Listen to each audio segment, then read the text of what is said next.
السلام علیکم ورحمۃ اللہ وبرکاتہ۔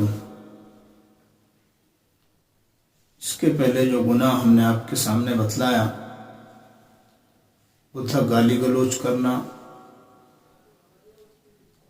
اور اس کے پہلے بھی کچھ گناہ ہم نے آپ کے سامنے بتلائے۔ تو آج گناہ ہے چغل خوری کرنا، کسی کا عیب یا ایسا قول و فعل جس کو وہ چھپانا چاہتا ہے، اس عیب کا دوسروں پر ظاہر کرنا، یہ چغلی ہے۔ چغلی کھانا گناہ کبیرہ میں سے ہے۔ اگر وہ عیب حقیقت میں اس کے اندر ہے تو صرف چغلی کھانے کا گناہ ہوگا، اور اگر وہ عیب اس کے اندر نہیں ہے بلکہ اس نے اپنی طرف سے کچھ باتیں اس کے اندر ملا کر اس چیز کو ظاہر کیا ہے، برے عنوان کے ساتھ اس کو ظاہر کیا ہے،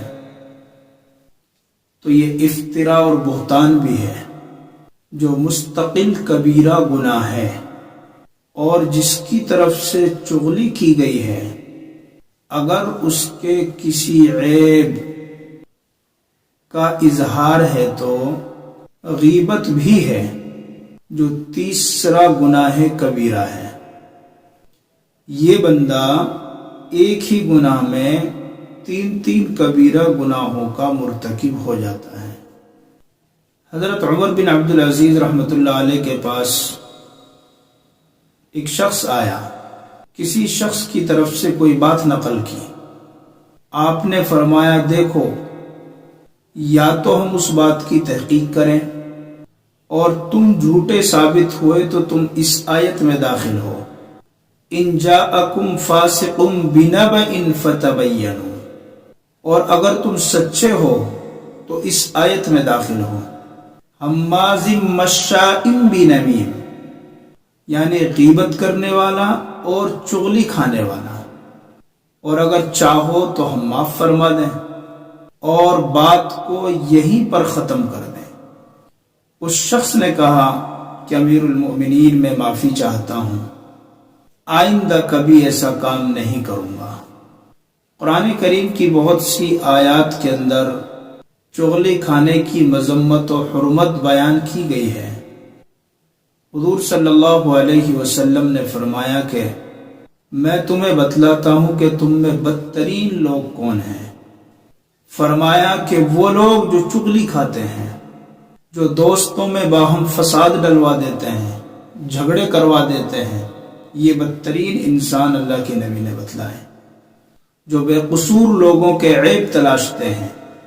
حدیث میں ہے کہ چغل خور جنت میں داخل نہیں ہوگا۔ حدیث میں ہے کہ جھوٹ منہ کالے کرنے والا ہے، اور چغلی عذاب قبر ہے۔ اگر کوئی بندہ تمہارے پاس چغلی لے کر آتا ہے تو تم پر 6 باتیں لازم ہیں۔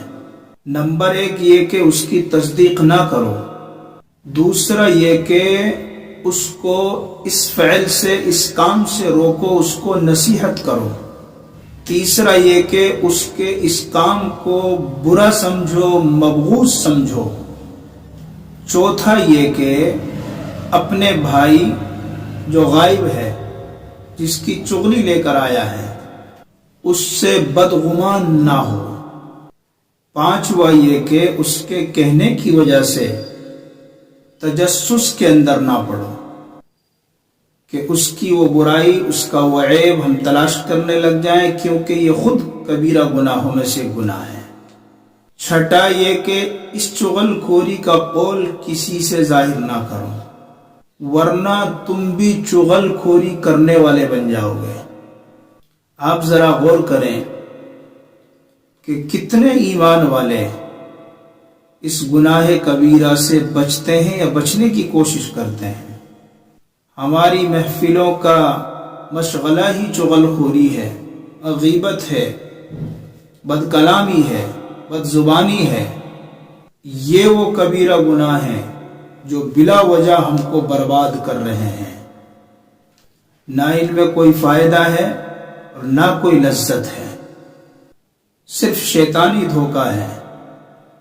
کہ ہم اپنے اعمال کو گناہ کبیرہ کے ذریعے سے برباد کر رہے ہیں، اس لیے اس گناہ سے اپنے آپ کو بچانا، کسی کی چغلی نہ کرنا۔